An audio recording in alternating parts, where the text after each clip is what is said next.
Welcome to new video. 4ാം ക്ലാസ്സിലെ 3ാമത്തെ പാഠം ദ ലാംഗ്വേജ് ഓഫ് ബേർഡ്സ്. ഈ പാഠമാണ് നമ്മൾ ഇന്ന് ചർച്ച ചെയ്യുന്നത്. നമുക്കറിയാം 1ാമത്തെ പാഠഭാഗം സീഡ് ഓഫ് ട്രൂത്ത് എല്ലാ പേജുകളും നമ്മൾ വ്യക്തമായി പഠിച്ചതാണ്. 2ാമത്തെ പാഠം പേപ്പർ ബോർഡ്സ് എല്ലാ കാര്യങ്ങളും രവീന്ദ്രനാഥ് ടാഗോറിന്റെ പേപ്പർ ബോർഡ്സ് എന്ന കവിത ഉൾപ്പെടെ എല്ലാ കാര്യങ്ങളും നമ്മൾ 2ാമത്തെ പാഠത്തിലെയും ചർച്ച ചെയ്തതാണ്. ഇനി നമ്മൾ 3ാമത്തെ പാഠഭാഗം തുടങ്ങുകയാണ്. Unit 3 the language of birds. ഈ പാഠഭാഗം വളരെ വ്യക്തമായി നിങ്ങൾക്ക് ഈ വീഡിയോയിലൂടെ മനസ്സിലാക്കാൻ സാധിക്കും. പ്രിയ ടീച്ചറുടെ ക്ലാസ്സുകൾ കണ്ടതിന് ശേഷം നിങ്ങളുടെ അഭിപ്രായങ്ങളും നിർദ്ദേശങ്ങളും തീർച്ചയായും കമന്റ് ബോക്സിൽ രേഖപ്പെടുത്തണം. നിങ്ങൾക്ക് ആവശ്യമായ ക്ലാസ്സുകളെ കുറിച്ചുള്ള വിവരങ്ങളും ആ ഒരു കമന്റ് ബോക്സിൽ രേഖപ്പെടുത്തുക. നമ്മൾ ഒരുപാട് LSS ക്ലാസ്സുകൾ ചെയ്തിട്ടുണ്ട്.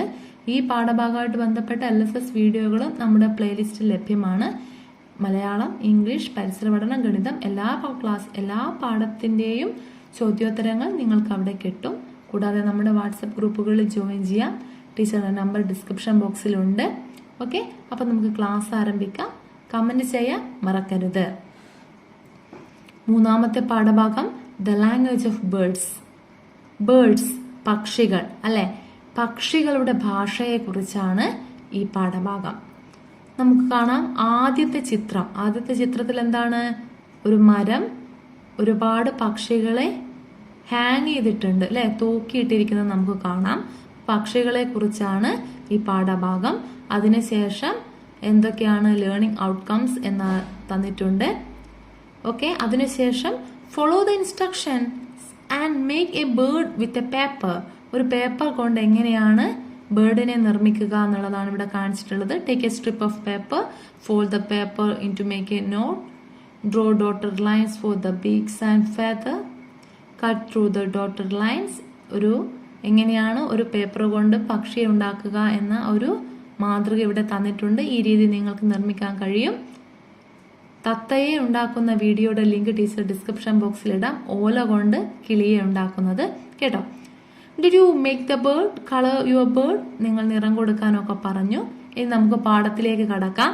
A soothing song. ഓക്കെ, നമ്മുടെ പാഠം ആരംഭിക്കുമ്പോൾ എന്താ കാണുന്നത്? മനോഹരമായൊരു ചിത്രം. ഒരു കുട്ടി ജനലരികിലിരുന്ന് പുറത്തേക്ക് നോക്കുന്ന ഒരു ചിത്രം അല്ലെ. ജനലിന്റെ അടുത്ത് നിൽക്കുകയാണ് അവൻ. പുറത്ത് രാത്രിയാണ്, നക്ഷത്രങ്ങളൊക്കെ നമുക്ക് കാണാം. ഒരു പഴയ മുറിയിലാണ് അവന്റെ താമസം. ഇതൊക്കെ കാണും നമുക്ക് മനസ്സിലാവുന്നുണ്ട് അല്ലെ. അപ്പോൾ ഇത് റഷ്യയിൽ നടന്ന ഒരു കഥയാണ്. ഒരു മനോഹരമായ ഒരു കഥയാണിത്. റഷ്യയിലാണ് ഈ കഥ നടക്കുന്നത്. എ സൂത്തിങ് സോങ് നമുക്ക് വായിച്ചു നോക്കാം. Dears listen. In Russia, there lived a rich merchant. He had a servant, a bright and brave boy called Ivan. The merchant was a cruel man. He made Ivan toil from dawn to dusk. Ivan had no time to rest. Okay, page 60 എന്തൊക്കെ കാര്യങ്ങളാണ് പറയുന്നത്? റഷ്യയിലാണ് ഈ കഥ നടക്കുന്നത് അല്ലെ. ഈ കുട്ടി ഒരു മെർച്ചന്റ്, ഒരു വ്യാപാരിയുടെ സെർവന്റ് ആണ്. സെർവന്റ് എന്ന് പറഞ്ഞാൽ എന്താണ്? ജോലിക്കാരനാണ്. ഒരു വ്യാപാരിയുടെ സെർവന്റ് ആണ് നമ്മുടെ ഈ കുട്ടി. കുട്ടിയുടെ പേരെന്താണെന്ന് അറിയോ? ഇവാൻ. എന്താണ്? ഇവാൻ. അപ്പൊ നമുക്ക് നോക്കാം. In Russia there lived a rich merchant. ഒരു പണക്കാരനായ, റിച്ച് എന്താണ്? പണക്കാരൻ അല്ലെ. പാവപ്പെട്ടവൻ എന്താ പറയാ? റഷ്യയിൽ പണക്കാരനായ ഒരു മെർച്ചന്റ് താമസിച്ചിട്ടുണ്ടായിരുന്നു. Lived. He had a servant. അദ്ദേഹത്തിനൊരു സെർവന്റ്, ജോലിക്കാരൻ ഉണ്ടായിരുന്നു. A bright and brave boy called Ivan. നല്ല ബുദ്ധിമാനായ കുട്ടി. പേരെന്താണ്? ഇവാൻ. ഈ ഇവാനാണ് നമ്മുടെ ഇവിടെ ഈ ചിത്രത്തിൽ നിൽക്കുന്നത്. ഇവാൻ പുറത്തേക്ക് നോക്കുകയാണ് അല്ലെ. ജനാലക്കരികിൽ നിന്നുകൊണ്ട് പുറത്തേക്ക് നോക്കുകയാണ്. The merchant was a cruel man. എങ്ങനെയുള്ള ആളാണ് മെർച്ചന്റ്? ക്രൂവൽ, ദുഷ്ടനായ മനുഷ്യനായിരുന്നു ആ വ്യാപാരി. He made Ivan toil from dawn to dusk. Dawn to dusk എന്താണ്? പ്രഭാതം മുതൽ പ്രദോഷം വരെ, അല്ലെ? രാവിലെ മുതൽ സന്ധ്യ വരെ, രാത്രി വരെ നമ്മുടെ ഇവാനെ കൊണ്ട് ജോലി ചെയ്യിക്കും. Ivan had no time to rest. പാവം, നമ്മുടെ ഇവാന് റെസ്റ്റ് ചെയ്യാനൊന്നും സമയം കിട്ടാറില്ല. അപ്പൊ നമ്മൾ എന്തൊക്കെ മനസ്സിലാക്കി? റഷ്യയിലാണ് ഈ കഥ നടക്കുന്നത്. ഈ കുട്ടിയുടെ പേര് ഇവാൻ എന്നാണ്. ഇവാൻ ഒരു മെർച്ചന്റിന്റെ ആരാണ്? സെർവന്റ് ആണ്, അല്ലെ? ഒരു റിച്ച് മെർച്ചന്റ് ഉണ്ടായിരുന്നു. ഇവനെ കൊണ്ട് മുഴുവനായിട്ടും ജോലി ചെയ്യിപ്പിക്കും. ഇത്രയും കാര്യങ്ങൾ നമ്മൾ മനസ്സിലാക്കി. പേജ് 60 നമ്മൾ പറഞ്ഞത്. നമുക്ക് അടുത്ത പേജ് ഒന്ന് നോക്കാം. Tired after heavy work, Ivan would lie on his bed. Then a nightingale would start singing sweet songs to him. Every night, the nightingale used to sing for him. He could never see the nightingale as it was dark outside, but its song soothed him to sleep. What a lovely song! How beautifully it sings! But what is the meaning of its song?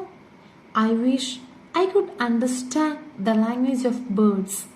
Ivan would think. ഇവാന്റെ ചിന്തകളാണ് ഈ ഭാഗത്ത് പറഞ്ഞിട്ടുള്ളത്. Tired after heavy work, ജോലി ചെയ്ത് tired, ക്ഷീണിച്ചതിന് ശേഷം Ivan എന്ത് ചെയ്യും? Would lie on his bed, അവന്റെ ബെഡിൽ ഇങ്ങനെ കിടക്കും. അപ്പൊ എന്താ സംഭവിക്കുക? Then a nightingale would start singing sweet song to him. അല്ലേ? ഒരു നൈറ്റിംഗൽ വരും. നൈറ്റിംഗൽ ആണ് ആരാണ്? രാപ്പാടി. ഒരു രാപ്പാടി വന്ന് അവനു വേണ്ടി പാട്ടുപാടും. അവനു വേണ്ടി പാട്ടുപാടും. Sweet song to him. എന്നിട്ടോ every night the nightingale used to sing for him. എല്ലാ ദിവസവും പാടും. He could never see the nightingale as it was dark outside. പുറത്ത് നല്ല ഡാർക്ക്, ഇരുട്ടായത് കൊണ്ട് he could never see, അവന് കാണാൻ സാധിച്ചിട്ടില്ല. But its song soothed him to sleep. പക്ഷേ അവൻ ആ ഒരു പാട്ട്, ആ രാക്കിളിയുടെ പാട്ട് സൂത്തഡ് ഹിം ടു സ്ലീപ്, അവന്റെ സൂത്തഡ് എന്ന് പറഞ്ഞാൽ ശമിപ്പിക്കുക എന്നാണ് കേട്ടോ. അപ്പൊ അവന്റെ എല്ലാ ക്ഷീണത്തിനെയും ഇല്ലാതാക്കി അവനെ ഉറക്കത്തിലേക്ക് നയിക്കുന്ന പാട്ടായിരുന്നു നമ്മുടെ കിളി പാടാറുള്ളത്. വാട്ട് എ ലവ്ലി സോങ്, എത്ര മനോഹരമായ പാട്ട്. ഹൗ ബ്യൂട്ടിഫുള്ളി ഇറ്റ് സിങ്സ്, എത്ര മനോഹരമായി പാടുന്നു. But it's what is the meaning of it song, ഈ പാട്ടിൻ്റെയൊക്കെ അർത്ഥം എന്തായിരിക്കാം? I wish I could understand the language of birds. എനിക്ക് ഒരു ആഗ്രഹമുണ്ട്. എന്താണ് ആഗ്രഹം? I could understand the language of birds. എനിക്ക് പക്ഷികളുടെ ഭാഷ, ലാംഗ്വേജ്, ഭാഷ മനസ്സിലാക്കാൻ സാധിച്ചിരുന്നെങ്കിൽ, അണ്ടർസ്റ്റാൻഡ്, അറിയാൻ കഴിഞ്ഞെങ്കിൽ, ഇവാൻ വുഡ് തിങ്ക്, എന്നും ഇവാൻ കരുതും അല്ലേ.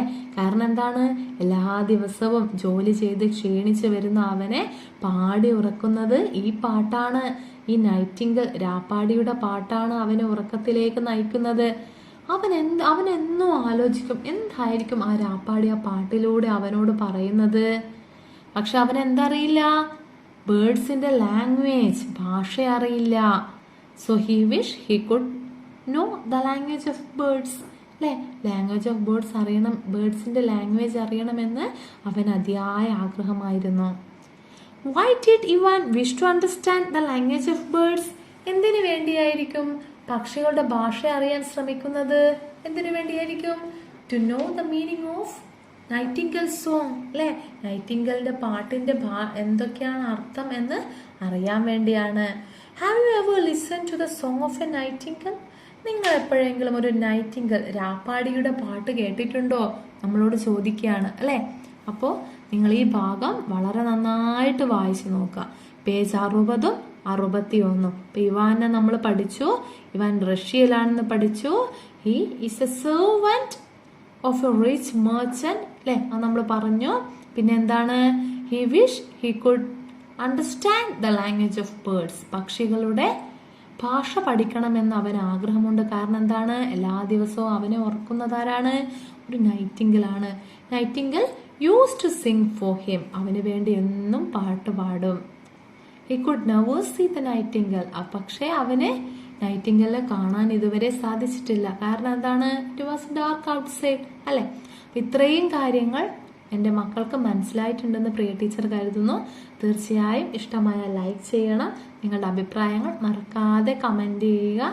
ഓക്കെ, അപ്പോൾ ഡിസ്ക്രിപ്ഷൻ ബോക്സ് നോക്കുക. കൂടുതൽ കാര്യങ്ങൾക്ക് കോൺടാക്റ്റ് ചെയ്യുക. ഓക്കെ ഡിയേഴ്സ്, അപ്പോൾ നമുക്ക് ഇതിൻ്റെ ബാക്കി ഭാഗം അടുത്ത ക്ലാസ്സിൽ ചർച്ച ചെയ്യാം. Thank you.